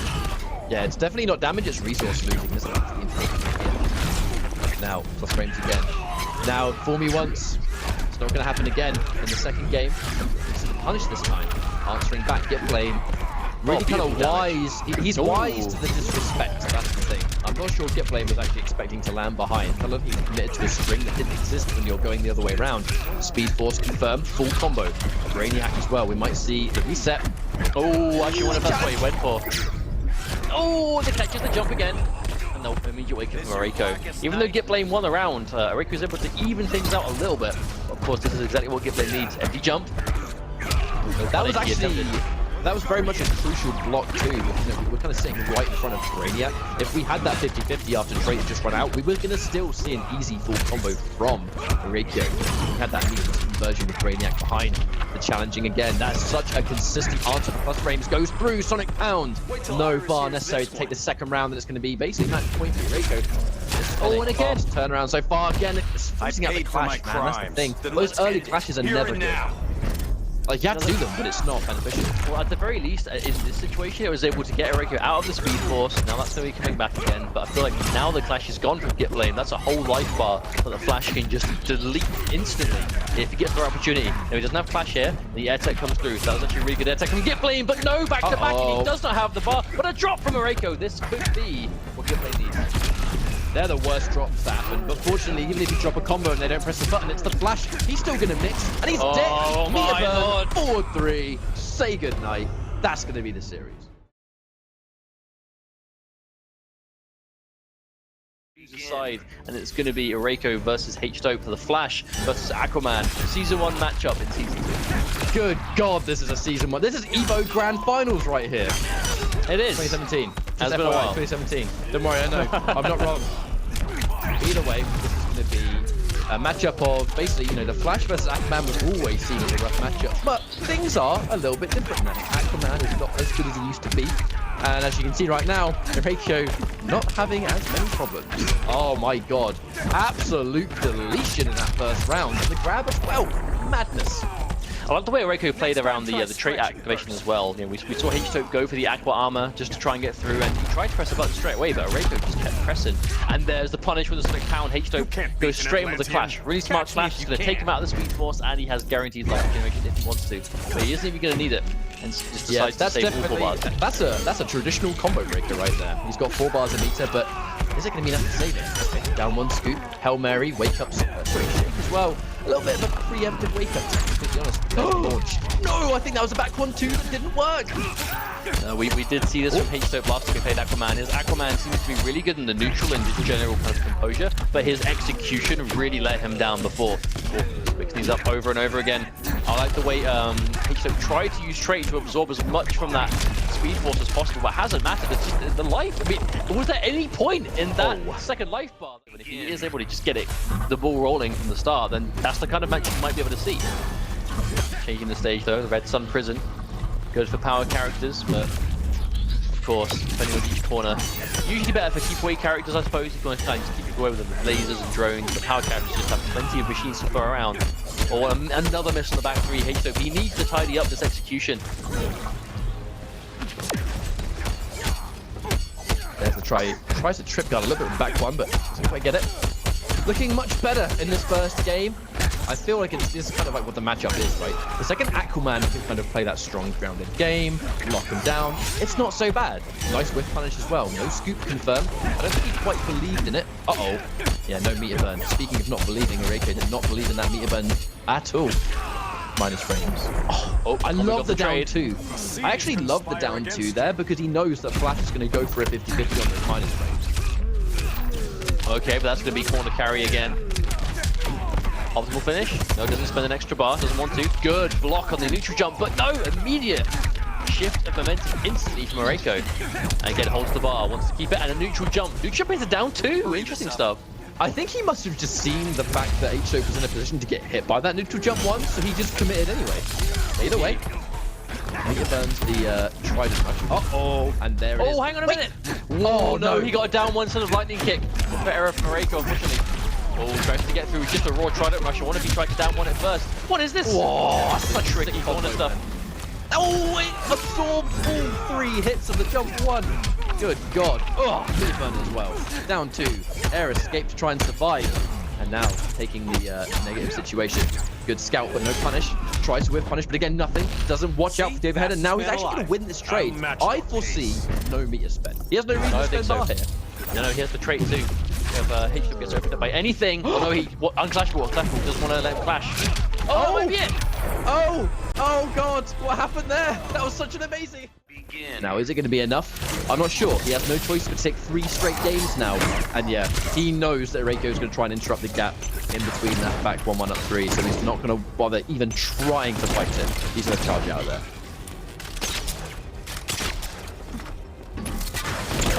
See H-Dope, he's already showing he doesn't want anything to do with getting close to Erayko. He wants to play this game from full screen, he wants to chip him down and get distance, but the rocket, the missile gets caught on startup. Just like that. H-Dope does such a good job just staying away the whole game, but the moment he gets touched, the life lead already for Erayko. Tries to whip the string. Yeah, I'm assuming H-Dope was not ready for that string to be finished. Oh, walk straight into teleport. I like the call out from H2. I'm actually... H2 does a lot of teleports against characters with no projectile, and I do kind of wonder why, because there's no threat. Uh-oh. Never mind, he's got 50-50. Okay, conversion. That's really nice to deal this combo from straight from Erayko, but that drop has just really hurt him. H2 is going to see this back, spends the bar to extend, not enough to kill, but there we go, spends another bar to get the full screen Manta Ray. Rare footage of the Manta Ray actually being used as a projectile. Uh-oh, that's an absolute whip punish. Yep, 100%. Match point for Erayko on the verge of eliminating H2 from this competition. I find we see that all the time from Erayko though. As soon as a round start happens and he's got three, he'll just pop it and just go straight in. Uh-oh, another launch. Mix-ups. Vital flash. Now H2, he's almost guaranteed to win this because flash players, they're not going to spend their bar hit to prevent you getting life. He knows he's going to undo it, go back to the neutral, and now he's got 2 bars to potentially kill this character. But he can absolutely not hesitate. Oh, the neutral crouch, the knowledge, but no punish. Erayko did the hard bit. Missed punish. It's not surprised he makes him go for the 2 bars there. She's playing Black Panther, right? This character just breathes bar. That last minute overhead. Uh-oh. Yep, on the combo. Now there's the whip punish we were looking for. Erayko tries his luck a little bit. The second time, got away with the finishing the string last time, but not today. Finally going to spend some bar, but even then, both clashes have now been used. So if he opens him up, which could have been here, opens him up twice, but no. This is a bit of a scramble. Wake up for days. Are we going to see Speed Force? What a teleport actually Makeup there, maybe anticipating the tires, but not meant to be. Catches opportunity here, launch. He's going to know that an up in the air jump 3 is not going to be as plus as it could be. Blocked the 50-50, but got hit by the background bounce. Watch out! Oh, he's dead. He's dead. He's dead. No. How did he not kill him there? Yes, I'm so careful. Anything on block. Oh, he backdashes a sweep. So everything. Oh, the anticipation, but not in time. That was just absolute.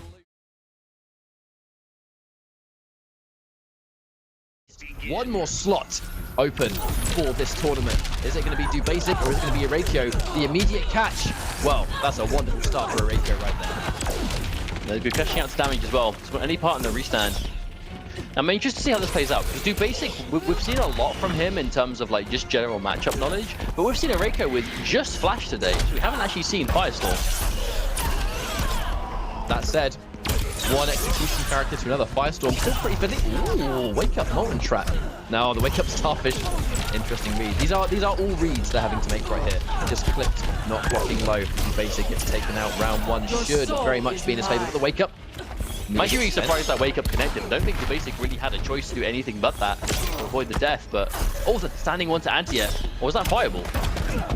I actually have no idea whether that was a standing one or if he got a fireball. Because it's so close. That's an opportunity. No, Dubasik only alive because he decided to EX the Soul Steal. Wow, Dubasik. Oh! That one wake up that came earlier on, that he meter burned, gave him enough health to survive the round. That is why every little piece of just optimization you can squeeze out is so important. Oh, he tries to go for the Trailblazer. Watch out for that. And again. God, what's going on? Every ounce of damage Dubasik did there was just this bonus damage. Oh, okay. Basic a little bit too far away, but then meets burn back 3. Well, that's Erayko. There it is, Molten Trap. Oh, the Vortex. Can't you see? Basic gets wrong and loses wager for it, unfortunately. Now, Dubasik did do the good thing where he waited to see if he guessed right first and then broke after. You know, don't preemptively go for it. Make sure you kind of optimize your breaking when these clashes happen against a Vortex character like Firestorm. Oh, wow. Oh, not close enough to get the combo. This could potentially be a wasted trait from Erayko. Almost whiffed it. Expecting the... Actually, no meter burn. I'm actually wondering why Dubasik didn't punish that. Okay, there's a confirm. Oh, back 3. Now, it's going to be set up central. Here comes the trait. Just trying to get out of there. Oh, just walk it down. Catches him in the air. That's what he wants. And now, this is a last lifeline. He's going to use the clash, but his back is still going to be... Wait, Basic can hurt him, and that's exactly what he's going to do. Oh, Basic doesn't have the trait. Of course, because we saw Erayko use his level 3 trait already. Wait a minute! Ooh, you cheeky monkey! Almost full screen jump in, air dash, empty. This character is so insane. I love his decision making. Oh! Tries to anti-air. Firestorm, one of his weaknesses actually is his reactionary anti-airs have never been particularly strong. It's one of his weaknesses. pressure and just trail a good trade. Good trade, to be honest. Oh wow. That was just through the fire and the flames right there. Okay. Molten Trap with punch.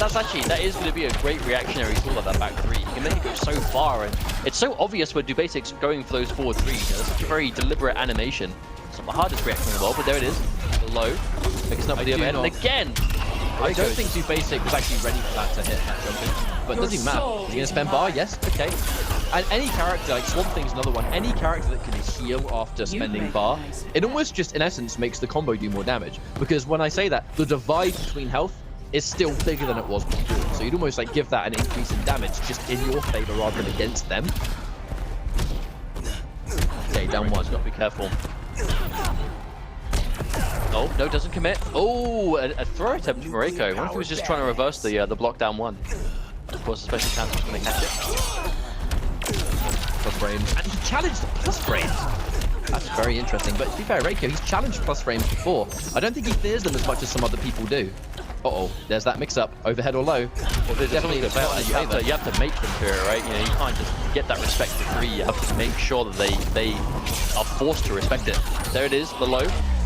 Another catch. Oh, there we go. Transition. We're going outside, boys.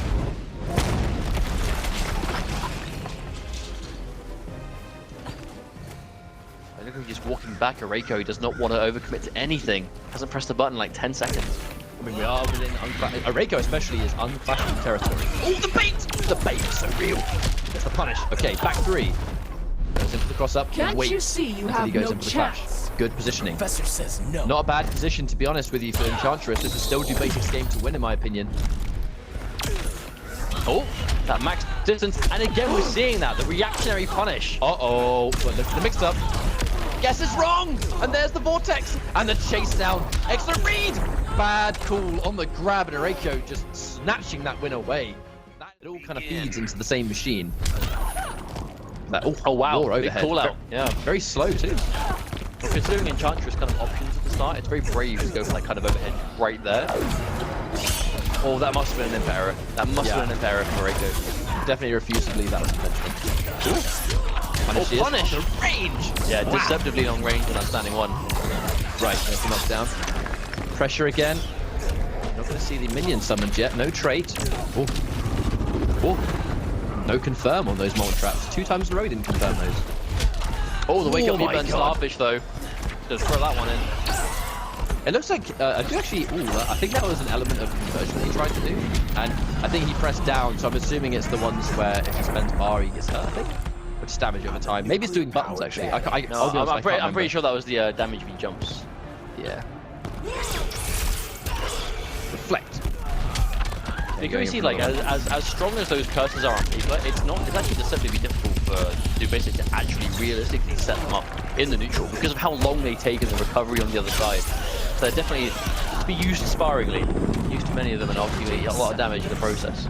Now, Dubasik, he has loads of bar. We have seen him kind of go into that armor in the past, you know, where you kind of trade your health for super meter. So, spending one of them to get the launch. Okay, there's the background bounce, back 3 again. Right, are we going to knock down his trait? We do indeed. Erayko walking forward and being patient. Ooh. Yeah, I think Dubasik tried to catch the recovery of that, but not meant to be. Definitely expected the meter on that molten trap. Starfish. Again, the patience. Dubasik doesn't want to press anything.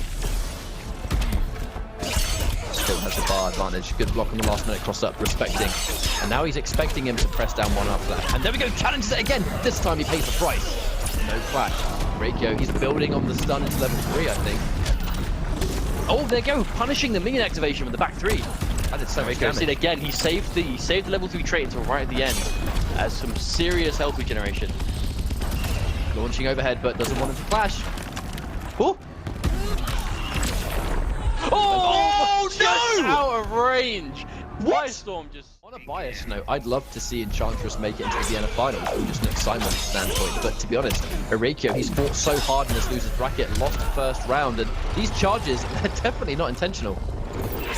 No, I think they're just input errors. Oh, wow. Charges straight through the reflection. But no, wait, what? What? Did he just reflect the molten trap? I'm pretty sure that's what just happened. I didn't know that worked. Whoa. Almost did it again. screen that's going to be in Erayko's favor. Doesn't want to stick out too many projectiles, but again, taking the minus frames guarantees one of those hexes. Wake up, it's already worn off. Erayko's been so the multi-trap. Uh-oh, this is dangerous. He's already built a level 3 trait, that's the main thing here. Oh, but the wake up! The anti-air immediately motivated with fear. Spending a bar. Bring back some of that sustenance. Drain from Firestorm. Punish? Yes, he's in range. Erayko really has to be careful going for those so close. He really is betting the farm on them. Not afraid. Looks like Enchantress has a tough time of chasing down the Trailblazer. I think so, but either way, we're going to get some more health back, okay? Undone the damage, and ooh, the low. Okay, so patient from Dubasik. To be honest though, no trait in sight. He's using this entirely on reflect and on just solid neutral play. And good buttons. That's basically how he's making this sort of solid sequence. And there it is, more trap, forward dash, instant forward air dash from Dubasik, just trying to close that distance, and the wow, that must have been max range. Don't think that would have connected had Dubasik not pressed a button. I think he almost had to put himself in that situation. Lots of patience. He doesn't want to give him the reflect.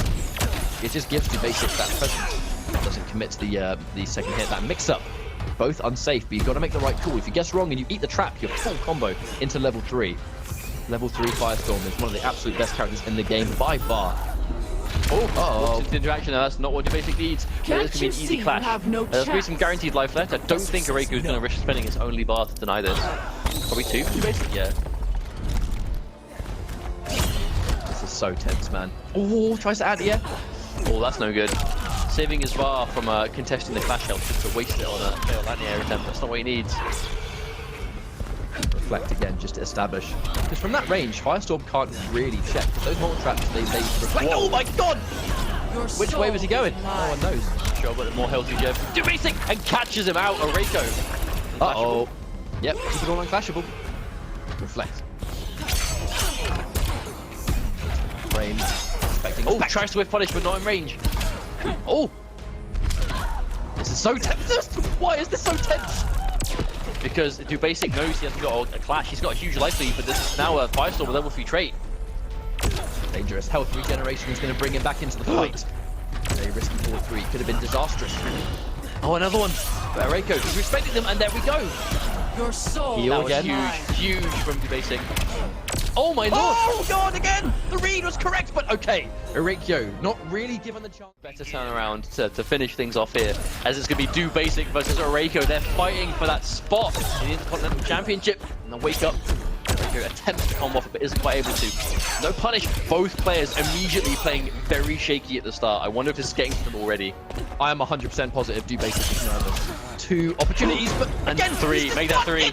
Make that 4. 4. Huge opening for Dubasik already wasted. Dubasik needs to wake up. That's what he needs to do. This is insane. He's had so much opportunities to get massive damage, and he's just not taking it. Uh-oh, Molten Trap. That's a good way to lose all momentum, but 2 bars gone already for Dubasik. Be careful. Oh, the down one attempt. I'm not sure what that was from Erayko, but he's going to pay for it. Luckily, there's no bar from Dubasik to get more health. Ooh. Takes the minus range for a 3-4-3. Okay. Doesn't want to challenge too much. Shout. No anti-air attempt either. Very reserved. Down one more. Oh, the throw attempt from Erayko. That's 2 really meaty cross-ups that he has not seized. Dubasik really letting this one escape him, to be honest. That should have been a round, but it's going to go against him. Yep, and that's going to do enough damage. It's going to be set point from Erayko, but he has not a lot of health left at all in his first bar. Oh, trap. Gone. Oh, back-to-back reflect, Dubasik. Cleanliness. Full screen Trailblazer. I wonder if that was just our read on the 4-3. It had to have been. It had to be, but either way, that's going to be match point both players. Dubasik. Oh, Erayko. Watch out. That's a stun. Are we going to see mix-up? Stun. Oh, the combo. What is this? Oh no! Overcommits. I was actually expecting maybe we're going to see a hard knockdown. Oh, no, that's not the environment! Dude, that's not the interactable he wanted. No, he definitely wanted the background bounce. Instead he got the touch. Oh, no! Punish! Immediately Dubasik. You have no be guaranteed life back. I don't think Erayko has a single bar to actually contest. I don't think so. Jay, how unfortunate was that down one into background? He didn't get background, he picked up the tusk! I'm pretty sure it's happened to all of us, but not when there's this much on the line. I feel so bad for that. But that obviously, you have to know, once you've used that background bounce, the tusk appears. You have to have that knowledge. Oh, but the Hex! Oh, the anti-crouch! He can't crouch! Oh no, He just hurt himself, I think. Yeah, Cheetah Chris down. There's a trap. Yeah, himself. Okay, trade. Oh! Bad trade. No, the molten trap hit stun lasted. Kept him safe. Oh, the sweep! Starfish, wake up. Erayko has to be really careful. We're punished. No, nothing. Oh no, he called him out. He called him out. Oh, the molten trap! Oh, this is going from bad to worse. Cross frames. Has the backdash. Level 3 trade. This is all he can do. This is Erayko's best chance of getting health back with the chip damage. The minion tries to get over. Not in range. The sword connects. Molten trap. Mia burn. Again, the patience. Oh, catches him. He didn't flash. He went for the Starfish instead of Erayko, but he dropped the combo. This is chip territory and will not matter as Dubasik. It makes sense. If there's one character in the game you expect to go under everything, it's going to be the smallest man on the earth. There we go, there's the trade immediately. And he crossed up down 2 though, K-Top being a little bit too cute. Now here comes the presence. Atom though has got a teleport. I'm assuming that might be quite an interesting tactic. Dealing with that trade. Ooh, jumps into the forward 3. And there's the reset. Okay, full combo incoming. Knocked down as well. Oh, I actually went to the other side. I actually wonder if Dubasik was going for like an anti-interactable setup there. Didn't quite get it. Oh wow, the forward 3 next though. You can say it kind of took K-Top by surprise a little bit. Goes in. Oh, wake up back 3. Yep. Burn back 3. Your soul Are we going to heal? Yes, we will. Okay. Evening things up some. Trait, so good. Blocking it correctly. Oh, not the until very the end. last minute. I feel like when you fight Atom, you can only really block his trait for so long. Blocking the entire sequence, you are a god. Down to wake up. And again, one of those down 2s that it recovers so fast and a back 3 goes so far, you can down 2 its back 3 quite reliably. I was actually definitely, I was expecting that to be reacted, I'm not even gonna lie. I was expecting that 100%. Oh, anti-air with the stomp. I can imagine that stomp is gonna put quite a thorn in the side of Dubasik though, Enchantress. The greatest at stopping it on paper. Dubasik is wonderful at building super meter. That's the main thing. He very rarely loses a clash. He's very spare with his meter. Still though, Dubasik looks like he's in a position that he can still win, but it's gonna be tough. Because K-Top really has that consistent life lead. Oh! But able to get a max range 4-3. Oh no! I'm not quite sure what that was about. There was no jump in normal. He basically just missed time just jumping, unfortunately. Alright, what a time to make that kind of mistake. K-Top now finds himself with an even stronger lead. Oh! 4-3. Get back here, little man! You might be tiny, but that fist is still really big. Oh dear me. He's down 3, goes under the down 1. The challenge on the plus frames, you have to now respect the jump 3. I don't think Dubasik can jump in on that either on a read. Wonder what his options will be here. K-Top's going to get life back. The wake up reflect. Doesn't get the punch. Just gotta watch out. Tries to maybe shot. He tries to, I can assume, anti-air is my own. You know, she's inevitably going to have some characters that are hard to deal with. But as a player, like, as a specialist of that character, you're going to want to do whatever you can to play them whenever you can. You've seen K-Top whenever he is in that situation of neutral, just going for that down 3, that low profiling sweep. So powerful. I mean, I would go as far to say I think Atom's down 3 is the best normal in the whole game. I really feel like it shuts down. Oh, there it is again, forward 3, come back here. The second time in this match and the third time in total we've seen that. Insane. It's just such an answer. I can assume Dubasik wasn't expecting that jump 2 to connect. He didn't commit to anything afterwards. Maybe expecting a down 3 or something. But either way, doesn't really matter. This has been a crazy good turnaround in the first round. K-Top down 1 into down 3 on block. Very common Atom tactic, to be honest with you. You always want to press buttons after a down 1 is blocked. But he does low profile. 4-3 to Dubasik. He blocks the entirety of the Atom trait just to drop the combo immediately. Very unfortunate for Dubasik, but I would say this is an amazing turnaround from Dubasik overall. Got the trait. Oh no, tries to. Forward dash. Dude, her forward dash is so fast. He does consistently use that to try and escape the corner. Jump 2, hitting so behind. He actually clipped him on the way back from the teleport. I wonder if that's a matchup tech. And again, 4th time is a charm. Dubasik is just determined to not let K-Top whatsoever get around. No flash evading that trait in neutral. He's going to lose the round, but he really does not want K-Top to clash. He has a very respectable amount of bar. Oh, he went right through the demon. I can't say I'm surprised, to be honest. Oh! Another attempt. Oh, Dubasik running straight into it. Now, even though this is looking bad for K-TOP, I don't want to say it's impossible, especially if Dubasik keeps making decisions like that, and that's going to force the flash out. Now, K-TOP surely can't afford to contest this life regeneration, can he? He needs that bar. Nope, makes the call. Now he's going to try and use those 2 bars to mount a comeback. He's not going to be able to clash given the health he currently has. Oh, there's the spell, but it's not the right one. So he's going to be able to go for those stomps all day. You know Dubasik is saying, why can't it punish down inputs? Oh, again! The 5th time! 5th time we've seen that stop the trade. But Dubasik, he's actually still in a position to lose this. Watch out. Oh no! Oh, he's trading his health all of his bar, all of his bar, all of it, but that's so much. He's losing so much of it. He can't push block anymore! Don't get hit! Oh no! No! That shield lost him the game! Forced the Wonder Woman out of Dubasik, so no more Enchantress today. That's the last time we will see her. He's betting everything on Wonder Woman. We'll see if it works out. But the thing is, Atom is a character that kind of disregards neutral. That's his main strength, that he says no to neutral in general. So you take Wonder Woman, who is a very neutral heavy, very grounded heavy character. Atom kind of shuts that down. Okay, there's the launch. We see the back 3. Clean knockdown. Wonderful confirm. And that's the trait again. That's twice the trait in this one life bar alone has been completely wasted thanks to Dubasik catching him just in time. K-TOP, we've seen him come back from worse odds. Case in point, game 2. Ooh, forward dash from Dubasik under the skull. Nice confirm. Excellent turnaround. Dubasik, he's had wonderful rounds before though. That's the thing. I wouldn't say sit too heavily on this life lead because K-TOP, he's stolen it away before, and there's the trait confirmed. That's the one thing he does with that, you know, for those that may not know, if you can go for those really meaty endings of a trait and then you reappear, you're actually not as vulnerable. You know, if you end it right as you land a hit, as they stand up, your trait has already recovered. So that's kind of like the timing that you see these Oh my lord! That was so clean from K-TOP. It didn't kill, but yeah, it didn't kill any of so that's really unfortunate. But what a confirm from K-TOP. Amazing. Wait. Hello?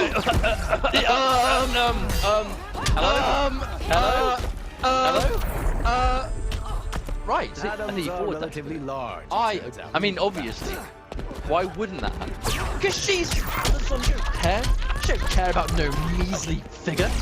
Now, is this gonna work, K-TOP? I mean, throw on landing, smart stuff, bring that trait back, but avoiding chip damage from Wonder Woman, that's gonna be so tough. Now, if K-TOP actually wins this... Oh, right, the air shield! Never mind. Headshot. But of course, it has meant K-TOP move straight to Starfire. Now, the jump back 3 showing Dubasik that K-TOP has no interest in being close. He does not want to fight up close and personal and give Wonder Woman that grounded strength that she has. If he sits full screen, he has so many projectiles to kind of just keep her on the ground. And even though she normally loves being on the ground, against Starfire, not so much, to be honest. I think if he plays this really patiently, I still think Dubasik can kind of work his way in and kind of crack that armor. I wouldn't count him out by any means. Oh, good God, that 4-3, so active. Oh, 3. Yeah, to air, but no. Dubasik doesn't recover in time. Oh, there's the air to air again. Double jump in. Oh, not close enough to the background. We have to watch out. Instant jump 3. Okay, Dubasik back in the fight, making us really feel like the Wonder Woman choice was a good choice. Hopefully he didn't go to this character pick too late. Wonderful block, but K-TOP, he does that quite regularly. K-TOP tends to press buttons when he knows he's minus. He kind of goes with his gut, plays by the heart, but it's not always the right choice. That said, it is going to put him on tournament point for another time in a row. Yes, but I mean, he's on tournament point, but still massively down in the second life bar. So I think it's just going to be tough. If Dubasik can defeat K-TOP Starfire, that is effectively his two, I suppose, the characters you could say are his strongest right now, both beaten by Wonder Woman, but it's going to put K-TOP in a bit of a weird situation. However, he's managing to bring this one back with a wake up into a full combo from Dubasik and the immediate clash, K-TOP. Do you think Dubasik spends anything here? I anticipate 2 from K-TOP and nothing from Dubasik. Yeah, nothing. He can't spend it. All 3 from K-TOP. He has to concede. He needs that bar to get in. He needs that bar to do damage. Oh, wow! Down 2 challenges the high. Forward 2 from Starfire. Got a wonderful delay wake up. No full combo though. Gets caught by the hair flip. It's going to push him kind of that mid-screen distance now. He has to watch out. Down 1-2. Checks it. Oh! Powers through the backdash. No backdash for you, mate. Oh, that life that K-TOP wanted to get back already gone. Alright, parry buff. He's going to get more damage now. We see if he actually has a chance to do it, though. Oh, no, Impera. Yeah, that's not what he wanted. He actually might have lost the game on that. But himself finest! Took chip he can't afford to take. Oh, Matt, that chip was so much. Oh, and the jumping heavy from behind. K-TOP with the angle. That's gonna do it. And just like that, K-TOP, after a very, very, very back and forth final game, is gonna be your winner today. From winner's side, no less.